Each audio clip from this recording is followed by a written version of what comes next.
Bueno, yo creo que no perdamos el tiempo en presentaciones. Yo creo que la mesa es perfectamente conocida por todos y, por lo tanto, podemos empezar este coloquio. Creo que me toca a mí llevar la palabra y si os parece, Blanca. Sí. Tiene la palabra Blanca y yo. Bueno, no sé, vamos a ver.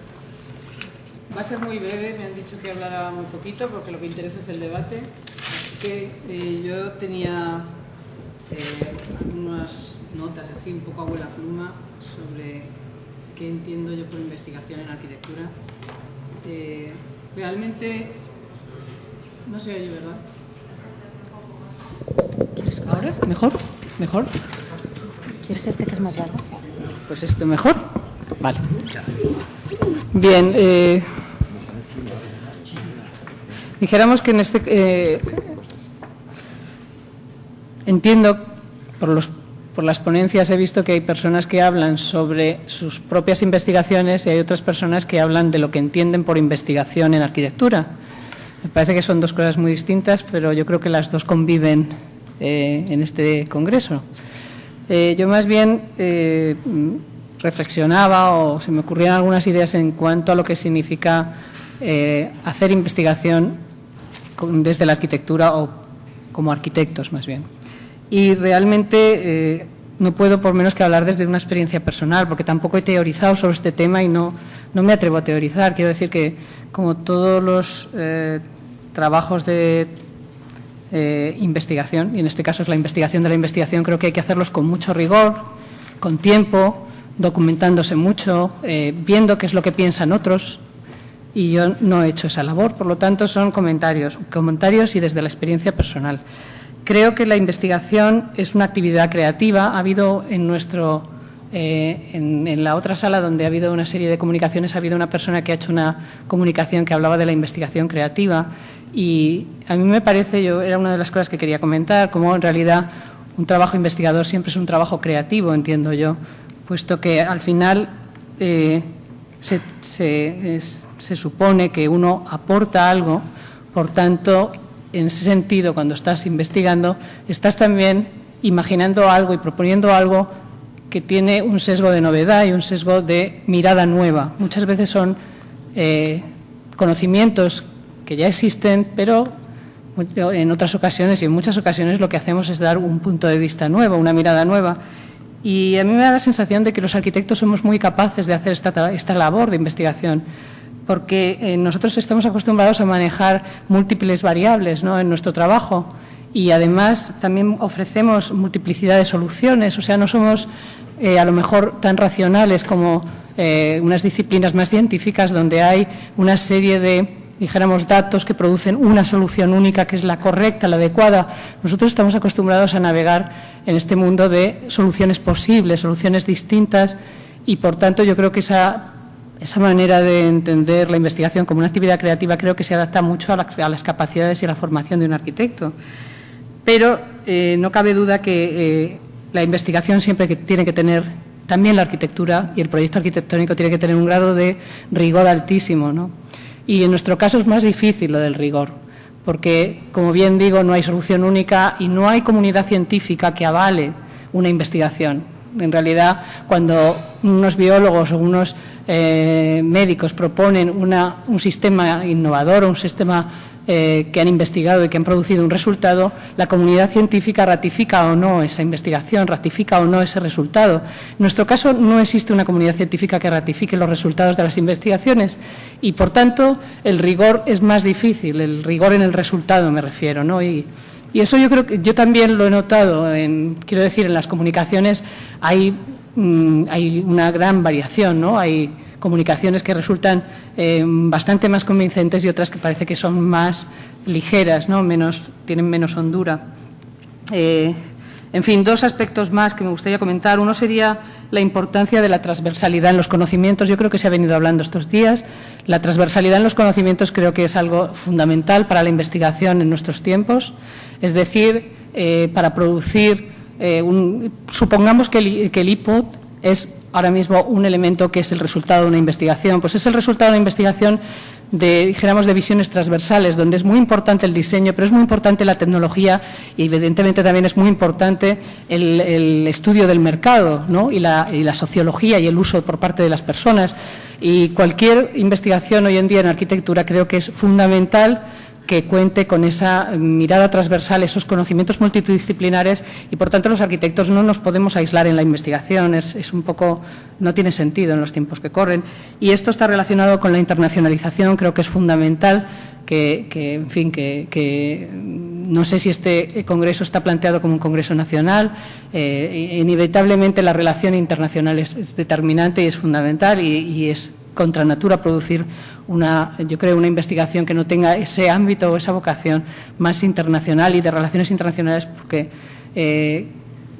por ejemplo, en esta escuela y en muchísimas escuelas, la mayoría de los estudiantes están haciendo parte de su formación fuera del ámbito nacional, y es lógico, y además todos los sistemas de comunicación hoy en día propician que mucho más allá de un ámbito geográfico se produzcan los contactos, las relaciones, los intereses, y al final pues uno puede sintonizar quizá mucho más en su sensibilidad y en su confianza y en su enfoque con personas que están a lo mejor muy alejadas geográficamente y sin embargo tienen una gran proximidad en cuanto a sensibilidades. Por lo tanto, yo creo que propiciar todo ese sistema de encuentros y de conexiones para que la investigación se alimente de todo un conocimiento que está muy expandido y que está mucho más repartido en la geografía, en el mundo y no concentrado, creo que es interesante propiciarlo. Y bueno, poco más. Yo creo que luego habrá puntos donde podamos conversar, ¿no? Que es lo más interesante. Gracias. Muchas gracias, Blanca. Tiene la palabra Inés. Muchas gracias. Yo voy a referirme a dos cuestiones distintas que tienen que ver con distintas cosas que se han hablado estos días. La primera es de orden muy práctico y son unos comentarios muy breves y más bien propuestas específicas sobre cosas que se pueden reclamar para mejorar los procesos de la evaluación de la investigación y que se pueden a lo mejor acordar como resultado de este congreso o pedir en otros ámbitos, especialmente en los ámbitos del Ministerio que corresponden. En primer lugar, creo que hay dos aspectos fundamentales sobre los que se deben pedir algunas modificaciones. En primer lugar, la composición de las comisiones de evaluación, que es clave para una evaluación justa. Una evaluación justa que supone necesariamente que los resultados deben tener un grado relativamente alto de predictabilidad. Si uno está sujeto a un gran azar en lo que se puede esperar de una evaluación, es que posiblemente uno está sujeto demasiado a la casualidad de quién en un momento dado forme parte de esa evaluación. Por tanto, esto creo que se puede paliar con determinadas cosas que se pueden pedir en la composición de estas comisiones. En primer lugar, que las comisiones incluyan suficientes representantes de todos los campos a evaluar. Las áreas de conocimiento de la arquitectura y del urbanismo son muy diversas, hemos visto estos días. 2 o 3 arquitectos no reflejan suficientemente la diversidad de conocimientos a evaluar. Si la comisión evalúa arquitectura y urbanismo, debería tener siempre también urbanistas, no solo arquitectos, y probablemente también debería tener arquitectos con perfiles tan variados como los distintos campos de la arquitectura, reflejados en las áreas de conocimiento que hoy existen o de otra manera que refleje suficientemente esa diversidad. En segundo lugar, creo que las comisiones deben tener también perfiles personales diversos en cuanto a edad, en cuanto a sexo de sus componentes y en cuanto a la geografía de sus orígenes académicos de procedencia. Los estudios que han estudiado los resultados de las evaluaciones de las comisiones de evaluación en muchos ámbitos de la producción científica española y europea, estudios hechos en el ámbito de la Comisión Europea, han demostrado que las personas tienden de manera más o menos inconsciente a valorar más positivamente a las personas que se les parecen. Y no tanto la producción científica en sí, sino esta persona se parece a mí, la valoro positivamente porque es más como yo.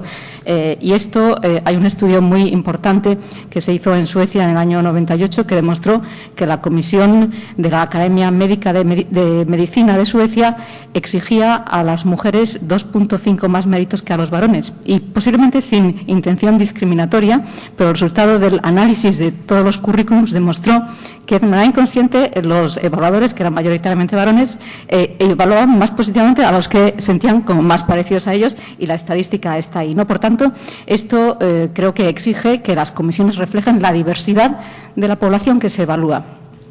En tercer lugar, asegurar que existe una suficiente distancia entre evaluadores y evaluados para mitigar los efectos del evaluador, que es arte y parte, que en los ámbitos pequeños de conocimiento puede tener efecto distorsionador del proceso.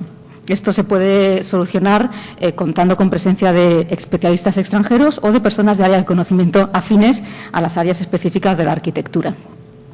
En segundo lugar, creo que es indispensable introducir criterios de evaluación más ajustados a los formatos propios de la investigación en arquitectura y urbanismo, distinguiendo además entre ambos, entre arquitectura y urbanismo, y considerando la diversidad añadida dentro de la arquitectura. Poco tiene que ver, hemos visto estos días, la producción en el área de construcción con la producción en el área de la estética o con la producción en expresión gráfica, por decir solo algunas. Y además es necesario que los criterios se establezcan de forma suficientemente objetiva para que los evaluadores tengan menos campo de discrecionalidad para reducir este grado de fluctuación o de impredictibilidad en las decisiones. Y para ello creo que es indispensable, también se ha mencionado ayer en la conferencia de cierre de la sesión de ayer, apoyar el desarrollo de bases de datos específicas que recojan adecuadamente la producción europea en la arquitectura y el urbanismo, y tanto en publicaciones periódicas como en libros.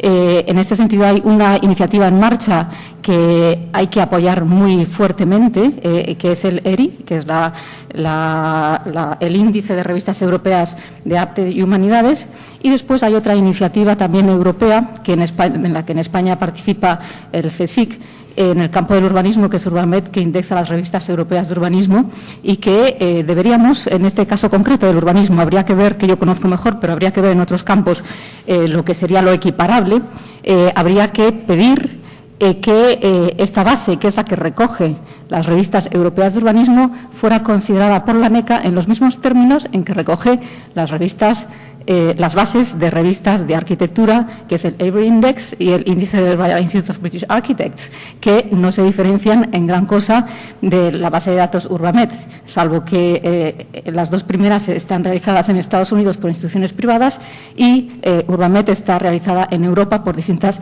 instituciones públicas de distintos países miembros. Esto creo que son cosas muy específicas y concretas que se pueden reclamar. Y después, en segundo lugar, si tengo tiempo, no sé si tengo 2 minutos más o lo dejo para después. ¿No? Bueno, me gustaría hacer un comentario sobre el otro aspecto importante de los temas que se han tratado estos días, que tiene que ver con la naturaleza de la investigación en arquitectura y urbanismo, sobre de qué manera y en qué facetas de la investigación en nuestros campos se puede legítimamente afirmar qué constituye investigación básica, qué es investigación aplicada, qué es I+D, qué es innovación. Aspectos todos ellos que están bastante claros en lo que se refiere a la investigación básica. Desde muchos ámbitos de la arquitectura se realiza investigación básica emparentando sus métodos, objetos y fuentes con las disciplinas básicas confluyentes, la historia o la sociología o ciertas vertientes de la filosofía del arte, o en las áreas más tecnológicas con campos propiamente científicos. Y también hemos oído en esta misma tarde muy interesantes aportaciones para sustentar un argumento en favor del entendimiento de la arquitectura en su globalidad, y de su actividad central, que es el proyecto, como una actividad que es esencialmente y que debe ser esencialmente entendida como una actividad de I+D, +I, desarrollo e innovación. Pero más allá de esto, me gustaría, para terminar, hacer una pequeña aportación o sugerencia de un camino teórico y metodológico que creo que puede aportar mucho para cerrar la brecha, que en mi opinión es excesiva, entre los análisis esencialistas de la obra de arte, de la obra de arquitectura en concreto, o del urbanismo, y los análisis exógenos a la obra. Me refiero a las teorías y conceptos desarrollados por Pierre Bourdieu para el análisis de los distintos campos de la creación cultural. Tanto el urbanismo como la arquitectura son eminentemente campos de creación cultural, en varios de sus libros, pero notablemente en la obra sobre las reglas del arte. creo que podemos investigar el campo de la arquitectura como un campo en el sentido específico que Bourdieu y sus seguidores han analizado con los métodos y los conceptos con los que Bourdieu y sus seguidores han analizado distintos campos de la creación artística y cultural, aplicando estos conceptos inicialmente desarrollados en el campo literario. Este concepto de campo que desarrolla Pierre Bourdieu permite explicar científicamente los procesos de la creación artística y de forma más amplia de la creación cultural, de manera que la gestación de la obra no se puede explicar únicamente por sí misma, no es posible una explicación solo literaria de la literatura, de la misma manera que creo que no es posible tampoco una explicación solo arquitectónica de la arquitectura, ni tampoco solo, como desde puntos de vista opuestos, se pretende por parte de quienes ven la obra de arte o de arquitectura como simple consecuencia directa del medio social, económico, político o tecnológico de su producción.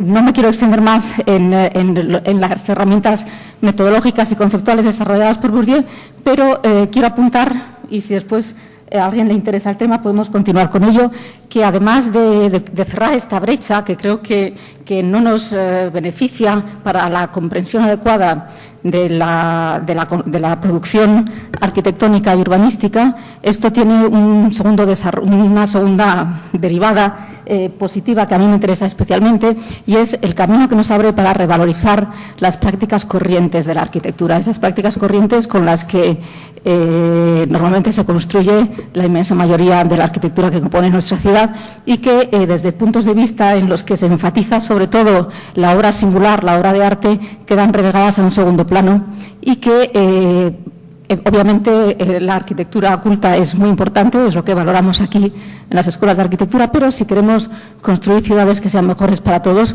creo que debemos hacer un mayor esfuerzo por entender y contribuir a mejorar las prácticas normales de la arquitectura corriente que se llevan a cabo en empresas y administraciones públicas. Gracias. Tiene la palabra Javier. Bueno, estoy muy de acuerdo en esto que acabas de decir, Yo he asistido a lo que he podido. El problema de estar aquí en casa es que te llaman para arriba, para abajo, subes, bajas, entras, sales, y al final pues tienes una visión así como sesgada de lo que va ocurriendo. Pero la otra cosa importante es que yo estoy aquí sentado, ya no me afecta la angustia de tener que publicar cosas ni nada, porque ya me da igual, ¿no? Pero sí creo que soy capaz de ver las cosas un poco desde fuera, un poco tal, ¿no? Entonces, lo que ha planteado José Ramón me ha parecido estupendo. O sea, yo con una salvedad. O sea, quiero decir que vamos a ver. Toda esta historia de la investigación nos ha pillado como así, de lado, ¿no? Pero nos ha pillado de lado a nosotros y a mucha más gente. O sea, por ejemplo, los filólogos también están en los márgenes. La gente que se dedica a la educación también, la gente que se dedica a la historia y tal. O sea, es que hay un montón de gente que no tiene nada que hacer. Las humanidades es que somos... no se sabe lo que somos, ¿no? Ya hemos desaparecido. Bueno, aquí teníamos la ventaja de que, por otro lado, como es una carrera y una profesión que está a medias entre unas cosas y otras, resulta que servimos de mano de obra para muchas cosas.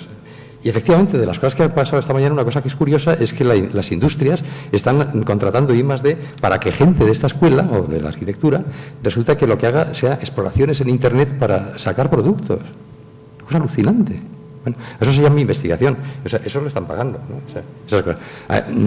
Bueno, él decía que hace un rato que había pues una especie de rastro, una especie de posibilidad, y es empezar a hacer cosas que en función de lo que agarrándote en lo técnico de nuestra propia profesión y poder incorporarte en la demanda empresarial, capitalista, productiva que hay alrededor. Después hablabas de otra cosa importante, y es que en esto estamos de acuerdo, es lo que tú estabas... claro, hay una cosa fundamental, y es que de una santa vez resulta que en esta escuela habría que saber, aunque no lo podamos utilizar, porque la escuela es una ficción de la realidad, pero una cosa fundamental es saber cuál es el sistema de producción de lo que en el que estamos implicados los arquitectos. Y el sistema de producción no se llama arquitectura, se llama edificación. Y la arquitectura llega un momento que no sabemos lo que es. Una reacción que también ha sido bastante general ha sido, como no sabemos lo que tenemos que hacer, nos refugiamos, reivindicamos que somos arquitectos. Y un arquitecto es alguien que puede decir a la sociedad lo que tiene que pensar y cómo tiene que sentir. Una cosa que es verdaderamente demencial. Yo me gustaría dejar esto encima de la mesa. O sea, cuidado, o sea, como sigamos reivindicando la arquitectura como una extrañeza, o como un rasgo de carácter casi divino, ¿no? Por encima de todos los demás, vamos de culo. Pues no tenemos nada que hacer, o sea, pues nos mandarán a hacer puñetas. Pero que este tío que vienen de Dios directamente, que me van... Pues lo siento mucho. Sin embargo, somos edificadores y somos organizadores del medio, una cosa tan tonta, que debía de sentirse bien. Pero en el momento que aparece la palabra arquitectura por medio, esto se va, desaparece. ¿No te parece? Absolutamente. Bueno, no sé. Bueno, entonces, no sé, la otra cosa también fundamental es que, lo hemos dicho en la ponencia, estamos dando clase, o sea, somos especialistas en una cosa fundamental, que es el nacimiento, el arranque de esa cosa que es sintetizar cosas y tantear soluciones, plantear cosas. Eso que es la investigación básica tampoco interesa a nadie. No interesa ni esta escuela, ni fuera de esta escuela, ni en ninguna parte. O sea, tampoco hay reivindicación. O sea, bueno, aquí me gustaría decir otra cosa, ¿no? Como el I+D+I es esa cosa que les interesa a las industrias, eso hay un artículo famoso de José Luis Pardo que os recomiendo, que se llama El grado cero del conocimiento, publicado en Claves de la razón práctica hace unos meses, que estaba muy bien, ¿no?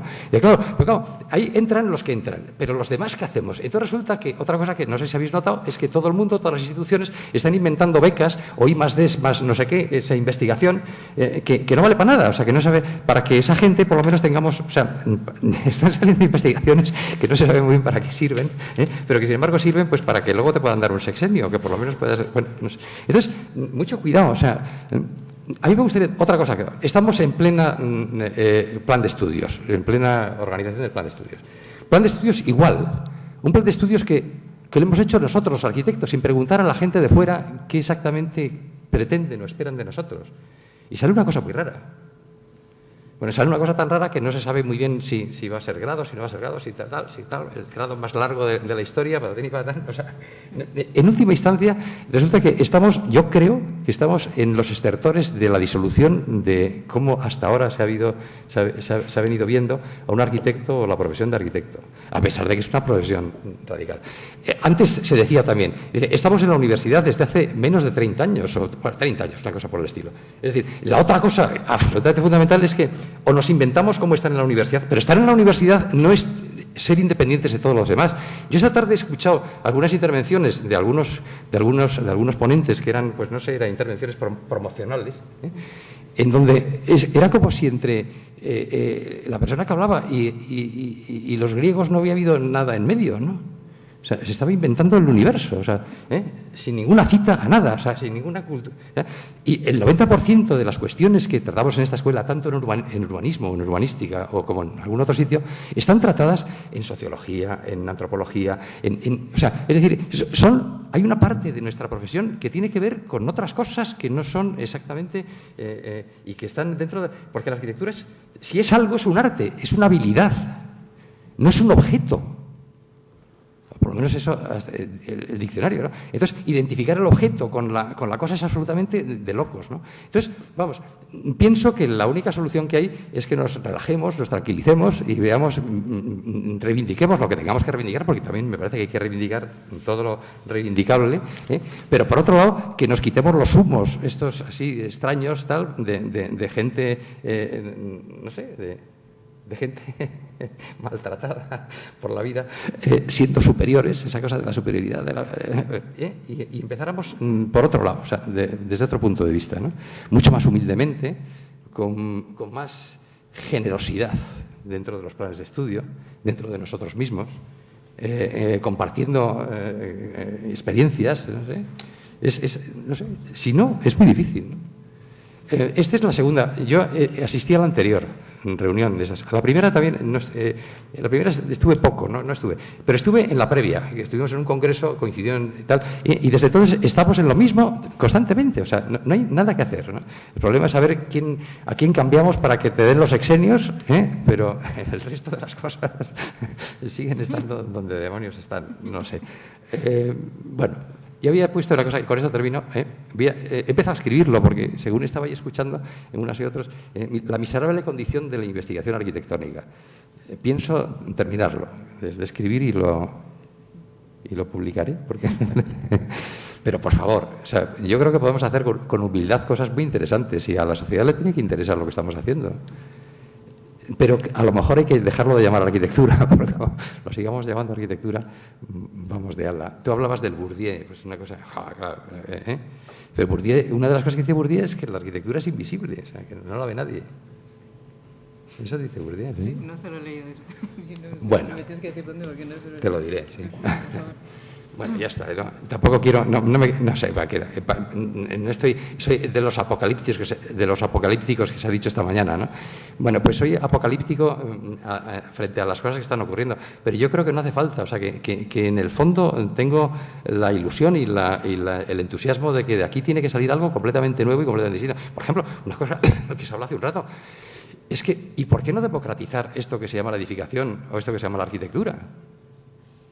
En todas las cosas que se ha habido hasta ahora ha sido preservar esa especie de derecho de pernada que tiene el arquitecto, que es superior a todos los demás seres de la Tierra, en el hecho de saber qué es lo que está bien y lo que está mal, cuáles son los edificios magníficos y cuál es el mito que hay que seguir adorando. Eso, joder, ya está bien, ¿no? Bueno, ya está. Bueno, muchas gracias. Si os parece, damos paso al querido personal que nos soporta, nos escucha. Y por lo tanto,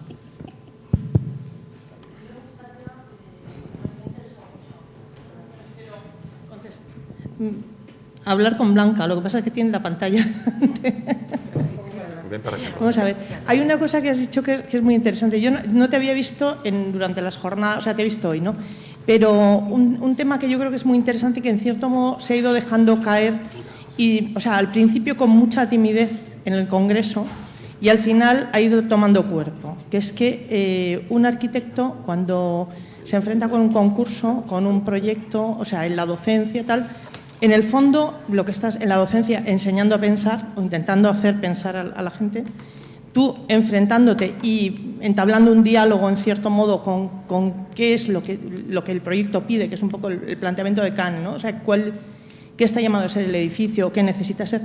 Entonces, yo creo que aunque sea una investigación que no es, o sea, no se reconoce por los científicos como investigación, es siempre un prototipo. O sea, siempre estás reinventando qué debe ser esto. O sea, todo edificio, toda propuesta, cuando hay un pensamiento detrás, hay un reinventar. O sea, en la técnica o en la industria, un coche se hace un prototipo, se hacen 12.000 pruebas y después se saca el modelo y el modelo se repite infinitamente. Sin embargo, nosotros cada vez nos enfrentamos porque en una profesión normal estás tratando temas de gran escala, de pequeña escala, de detalle, de tal. Unas veces trabajas con empresas constructoras supertecnológicas, otras veces con gente que ha perdido el oficio, como está pasando últimamente. Y entonces, o sea, el cambio de chip continuamente. Unas veces hablas con alumnos que prácticamente, o sea, clientes que no te entienden. O sea, tienes un cambio de registro permanente que te hace, o sea, que efectivamente, o sea, la idea de que estás creando un prototipo cada vez, un prototipo que se construye y se comprueba los fallos que tiene. O sea, yo una cosa que siempre digo en plan un poco de broma, ¿no? Nos deberían dar la oportunidad o el castigo, no lo sé, de vivir 2 o 3 meses en cada obra que haces y comprobar, decir, oye, que puse esta pérgola aquí, oye, que qué bien funciona, o que qué desastre tal cosa, ¿no? O sea, son prototipos que se llevan a cabo y se comprueban los fallos que tienen y la gente lo vive y tal. O sea que esa idea de que no se está investigando permanentemente. Lo que pasa es que es una investigación que hace cada uno en su pequeño entorno. Entonces yo creo que o sea, dicen, bueno, nos tienen que evaluar. ¿Qué pasa? Que si una cosa no está evaluada, no existe como tal. O sea, yo creo que o sea, no debemos perder un poco la idea de que el repensar continuamente las cosas y el enfrentarse con ellas como de nuevas cada vez, o sea, con todo el bagaje, sí es investigación. Bueno. Si os parece, vamos a procurar ser cortos en la intervención, lo más corto posible, para dar oportunidad de hablar a más gente, porque tenemos problemas de tiempo, ¿eh? Yo creo que efectivamente los arquitectos, por una parte, tenemos esa falta de humildad absoluta, ese narcisismo patológico que dicen algunos y que yo creo que es cierto, un narcisismo patológico, casi, sin casi, que nos hace, que probablemente viene de esa capacidad creadora, de pequeña escala probablemente, pero que es constante. O sea, que en cierta medida uno reinventa su actividad, reinventa sus intereses, reinventa su manera de hacer. Tiene muchas oportunidades, pequeñas oportunidades o grandes oportunidades, pero efectivamente cuando uno da una clase de proyectos reinventa como la da. Cuando uno hace un proyecto, sea grande, pequeño o regular, reinventa cómo enfocarlo. Es decir, todavía hay una capacidad que es la capacidad casi de los artesanos, de los librepensadores, unos márgenes de acción, por mucho que tengamos luego muchos condicionantes externos, que nos hace pensar, o sea, que nos hace sentir como que reiniciamos siempre y creamos. Y eso, evidentemente, tiene que ver con la investigación. Por lo tanto, luego cuando uno se tiene que vestir de investigador en un sentido más, dijéramos, establishment o más, como podría entenderlo un científico que se pone la bata y se convierte en investigador de laboratorio, o un ingeniero que está creando un prototipo de un coche. Dijéramos que yo creo que nosotros decimos, oye, pero si nosotros lo estamos haciendo día a día, lo que pasa es que lo estamos haciendo de una manera que me parece que es como menos establecida y menos también, como decía antes, comprobable lo bueno o lo malo del resultado. Es decir, somos investigadores amateurs, todo el rato. Y me parece que no sabemos lo que es ser un investigador, dijéramos, en el sentido en el que socialmente se habla de investigadores, como alguien que produce un beneficio trasladable y extensible a la sociedad. De una manera, dijéramos, indiscutible, porque se supone que siempre los productos de la investigación, desde el punto de vista científico, son cuantificables, ¿no? Lo que decía antes, los nuestros no. Y entonces nosotros estamos ahí en un puente extraño somos un poco investigadores amateurs, creadores, investigadores, y por otra parte yo creo que nos falta humildad para saber lo que es la labor investigadora, porque la labor investigadora es una labor, yo entiendo, si uno se imagina, yo tengo una hermana que es microbióloga, y la labor investigadora de un microbiólogo son años y años en un laboratorio con unas pruebas que se repiten, que establecen protocolos que varían y que al final a lo mejor después de muchos años consiguen un logro que a lo mejor la comunidad científica lo valida o no lo valida, en fin, es un proceso distinto, ¿no?, al nuestro. Entonces, yo lo que pasa es que no sé muy bien si nuestra preocupación ahora mismo es la de cómo validarnos como investigadores. Y si esa es nuestra preocupación y si la manera de validarnos como investigadores es tener sexenios y hacemos estas cosas para tener sexenios, pues a lo mejor también eso es una trampa de osos, que a lo mejor no nos sirve mucho porque no vamos... Me da la sensación de que estamos buscando como la solución desde arriba y no desde abajo. O sea, si verdaderamente se trata de hacer investigación o se trata de conseguir que nuestros trabajos tengan una valía y, por tanto, se traduzcan en sexenios o en, yo qué sé, o en currículum. Eso es mi duda. Oye, si se me permite una pequeña observación sobre el famoso asunto de la humildad. Claro, ¿quién va a decir que no a una propuesta como esta, ¿no? Pero recordar simplemente, en relación con lo que yo planteaba antes, que me ha parecido, leyendo una ponencia que me ha gustado mucho, de las que hoy se han leído, creo que en la otra sala, que ha sido la de Gabriel Ruiz Cabrero con un compañero, que al final resulta, donde se proponía el dibujo y el proyecto como los instrumentos de la investigación específica de arquitectura, es que da la casualidad cuando al final se hace una mirada atrás sobre los años oscuros a los que yo me refería antes. Resulta que algunos de los textos fundamentales sobre la ciudad, sobre la arquitectura de la ciudad, que se han producido y que todavía siguen iluminando mucho el panorama, pues han sido reflexiones de arquitectos, que no sé si pretendían investigar o no, pero de Lynch, de Venturi, de Rossi, de Grigotti, son arquitectos que han hecho textos que siguen siendo fundamentales. ¿Qué casualidad? ¿Te puedo decir algo? Sí, yo también quiero decir algo. ¿Quieres tú empieza tú? Tú primero, por favor. Bueno, no, a mí me gustaría decir... No, o sea, las escuelas de arquitectura es donde vive la arquitectura, porque la vivimos como una ficción. Es decir, no puedes enseñar arquitectura a una persona sin pensar, sin hacerle creer o sin jugar a que es como Dios, a que hace lo que quiere. Después, El estudio teórico de cómo fabricar una ciudad, pues también se hace en una escuela de arquitectura y es un juego muy divertido, y es un juego formativo básico. Pero en la calle no se hace así ni el urbanismo ni la arquitectura. Entonces, a ver si diferenciamos, ¿no? Entonces, cuando intervienes en la calle, o sea, te puedes venir con la ilusión de que lo que has hecho en la calle es lo mismo que habías hecho en la escuela. Pero si tienes un poco... Bueno, hoy estaba leyendo un libro importante de Stefan Zweig sobre el misterio de la creación, una cosa chiquitita que manda esta mañana, claro, ¿no?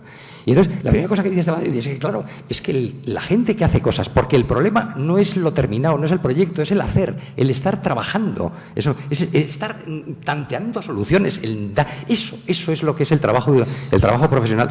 Cuando alguien hace eso, no puede pensar, no sabe lo que hace. Aunque esté haciendo un trabajo racional, así, siguiendo a rajatabla en criterios y criterios y criterios. En el momento que lo está utilizando, sin más, ni lo piensa. Entonces resulta que llega un momento que la actividad, eso que también él reclamaba hace un rato, o sea, es que es fundamental que sepamos algo de la producción de edificios. Algo realmente, de verdad, serio. O sea, ¿y qué papel juega ahí el arquitecto cuando hay una gran promoción?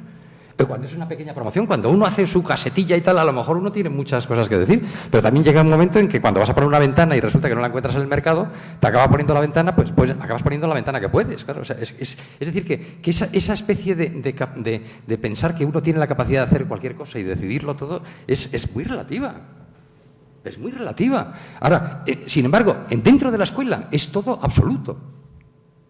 Y a un alumno se le pone una nota porque ha puesto mal una ventana, claro. ¿Exista o no exista esa ventana en el mercado?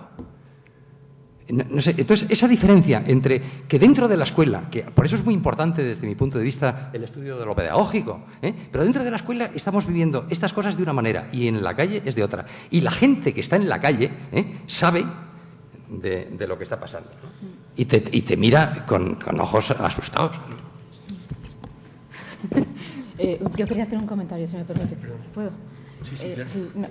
Yo quería hacer un comentario con esto del mito del creador increado, lo llama Bourdieu, mito del creador increado, porque lo que demuestra Bourdieu precisamente es cuáles las condiciones históricas y sociales de la creación de la obra artística, es lo que explica, ¿no? Entonces, lo que hace es desmontar el mito del creador increado, que es algo que aparece a finales del siglo XIX con la aparición del artista, que se libera de las ataduras del poder político y del mercado, que reniega de los beneficios económicos, ¿no? Entonces, el artista, la figura que aparece a finales del siglo XIX, que, bueno, en el caso que Bourdieu ilustra es Flaubert, con la educación sentimental, pero se puede utilizar con cualquier poeta, Baudelaire, o con cualquiera de los pintores de la época, que es el creador de la obra trascendente y de la experiencia estética que va más allá de la experiencia común, habitual, ¿no?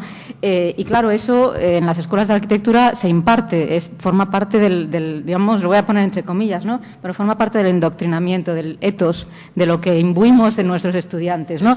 Y no solo aquí, pasa en todo el mundo, yo lo he visto en muchos otros países, es general en la profesión, y esto da lugar a que cuando se hacen estos análisis que yo decía esencialistas de la obra de arquitectura, que se centran tanto en la obra y no en todo lo que va aparejado con la obra, y que al final lo que están construyendo son hagiografías, no biografías de sus autores, y que tienen algo de fetichista, ¿no? Si hacemos una estadística de cuántas fotos de cosas y objetos de Le Corbusier se han proyectado en este congreso, pues seguramente son el 30% de las imágenes, bueno, igual exagero, ¿no? Pero igual el 5 o el 10% de las imágenes que hemos visto seguro que son, ¿no? Eso es puro fetichismo, porque no tiene otra razón de ser, ¿no? Eso por un lado. Después, por otro lado, yo sí quería insistir, y porque además durante el congreso se ha explicado bastante bien en varias de las comunicaciones que yo he escuchado, al menos, que hay una distinción entre lo que es investigación y entre lo que es el proyecto de arquitectura. No es lo mismo la investigación científica, entre comillas, incluyendo en la ciencia las humanidades, ¿no? O sea, ampliando el concepto de ciencia a incluir lo que es la creación de saber. La ciencia lo que pretende es ampliar el saber. La arquitectura, se ha dicho muy bien hoy, es una actividad tecnológica de creación de objetos, de artefactos, que transforma el mundo, Y al hacer eso, obviamente, se innova, se inventan cosas, es una técnica, es otra cosa, no es ampliar saber, es otra cosa distinta. Otra cosa es el pensamiento sobre la arquitectura, ahí sí hay investigación, ¿no? Entonces, yo creo que no conviene confundir estas dos cosas, porque tan valiosa es una cosa como la otra, pero son actividades humanas de naturaleza muy distinta y que además aparecen así recogidas en el Boletín Oficial del Estado. Vamos, la reglamentación de la ANECA, si uno la lee bien y lee bien la descripción de las aportaciones para conseguir los sexenios, dice muy claramente cuándo y de qué manera y cómo se reconoce la actividad de creación artística. Lo dice muy clarito y lo distingue claramente de la actividad científica. O sea que creo que no debemos desviarnos ahí porque eso está bastante... que no conviene que nos entretengamos demasiado en eso, ¿no? Rosa. Esto es un flechazo, ¿no?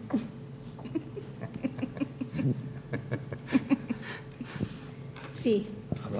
Vamos a ver, yo estos días se ha hablado aquí mucho, ya hay cosas muy recurrentes, pero hay hoy una cuestión que sí me parece interesante, por lo menos aclararlo un poquitín, ¿no?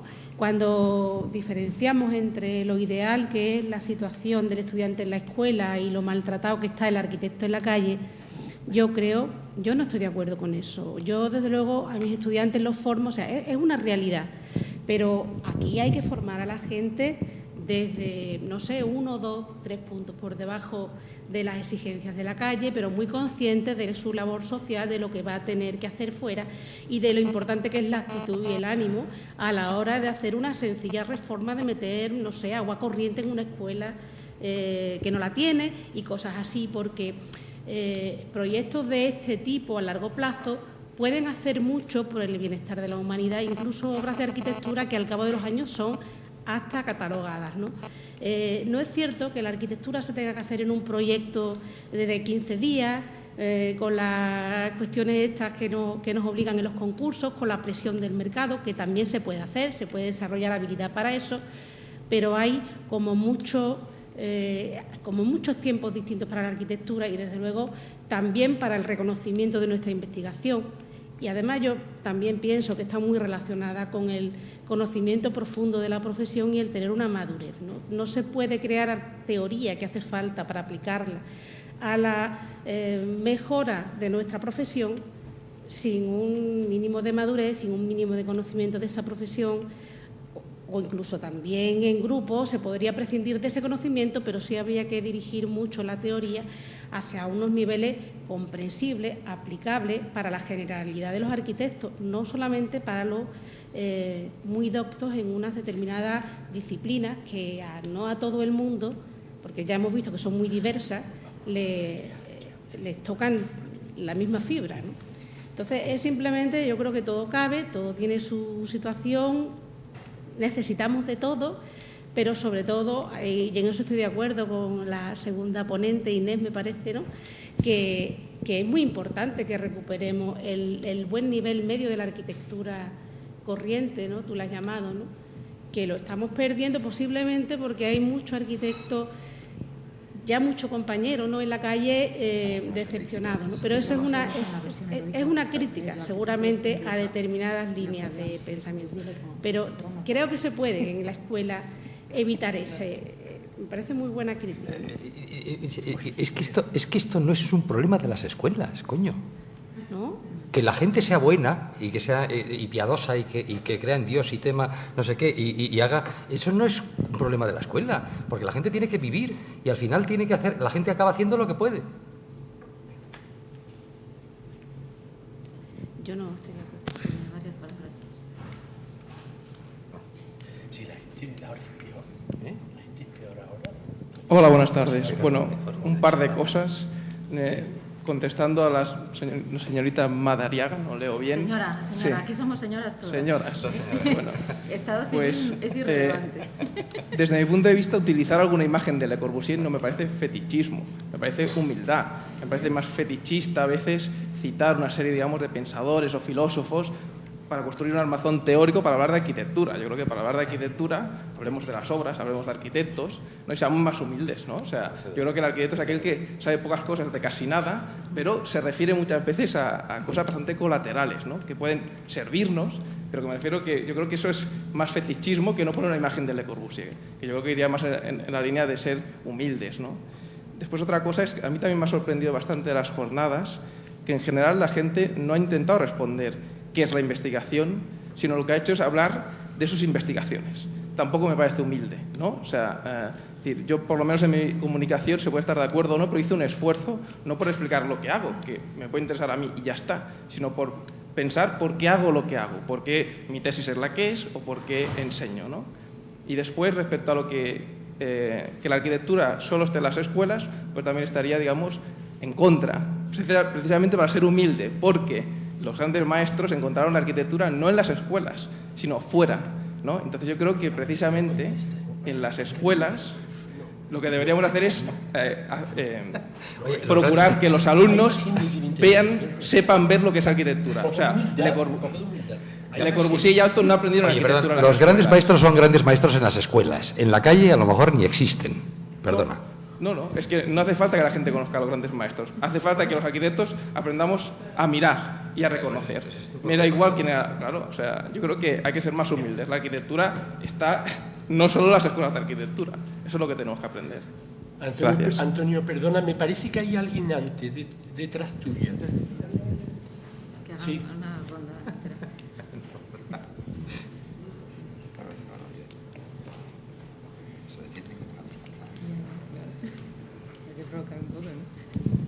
Hola, ¿qué tal? Pues yo quiero decir un poco quiero hacer una protesta sobre todo al comité científico, evaluador, selector de las ponencias por la falta de chicha. O sea, nadie ha hablado de lo que se tenía que hablar. O sea, no... Parece que se tiene todo muy claro, pero todo el mundo ha hablado de lo suyo. No ha habido, para mi entender, la chicha, el tema gordo del núcleo de por lo que ha habido una convocatoria, ha sido prácticamente, se ha disuelto con la intención de que todo el mundo hable, al final no se ha dicho nada y da un poco de pena, ¿no? De que solamente existe como más voluntad de curriculitis que otra, pero vamos, esto es una opinión, ¿no? Había pedido la palabra Antonio y terminamos porque me dicen que ya estamos fuera de... Antonio.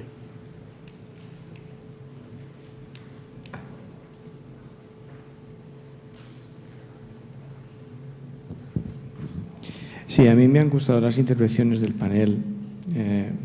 Me han gustado porque les conozco, porque siento amistad por ellos y la verdad es que agradezco el trabajo de Inés.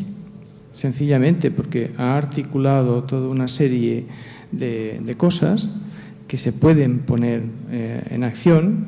Yo creo que tal como se están desarrollando en estos momentos las evaluaciones están por debajo del listón que ella plantea y bueno, convendría subirlo un poco, aunque no se llegase al que ella plantea.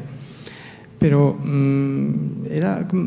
es bastante sensato lo que ha propuesto, como mínimo que se reflexione, y está dicho y que se tenga en cuenta. Estoy de acuerdo también con... ¿Qué voy a decir yo a cualquiera que se haya deleitado en el silencio del estudio, en el tener que acabar un trabajo? Quienes trabajaron con Eric Brickman, que murió relativamente joven, recordaban sencillamente la quietud, ni tan solo toleraba el que hubiese una radio y sin embargo lo reconocen como una persona que puso orden en Turku, pero puso orden también en el espíritu de todas las personas que pasaron por aquel estudio. Bien. Este pudiera ser un ejemplo, o sea, modestia, y en ese sentido la mayor parte de la arquitectura es esa arquitectura de nadie, y al final nos juzgan precisamente por esto y en fin, no pretendo nada, pero vas a Berlín y te encuentras con que algún edificio de Sisa, a mí me costó reconocerlo. Está tan metido allí es igual y puede ser mejor o peor, pero bueno, ha sabido aprender de lo que hay al lado. No, por poner un ejemplo. Y en fin, resulta que estamos también en una sociedad muy compleja. Muy compleja. Entonces, llegar aquí y buscar soluciones para todo, creo que no es, y no se puede hacer.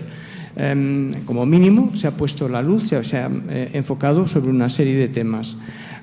Se ha podido ver también frescura en las propuestas de los más jóvenes y las ganas de hacer.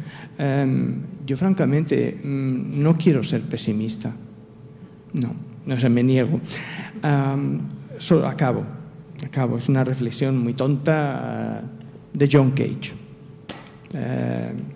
Bueno, pues su maestro en composición le dice que le haga una composición y la hace. Una vez que ya estaba hecha, pues dice, no, hágame usted una variación sobre esta composición. La hace, y así hasta 3 veces. Dice, pero ya se ha acabado. Y entonces se le queda mirando y dice, ¿cuál es el principio que subyace a todas las composiciones? Es que creo que muchas veces no meditamos. Como mínimo, pues meditar es bueno. Bueno, hemos terminado entonces. Javier, Javier y Enrique,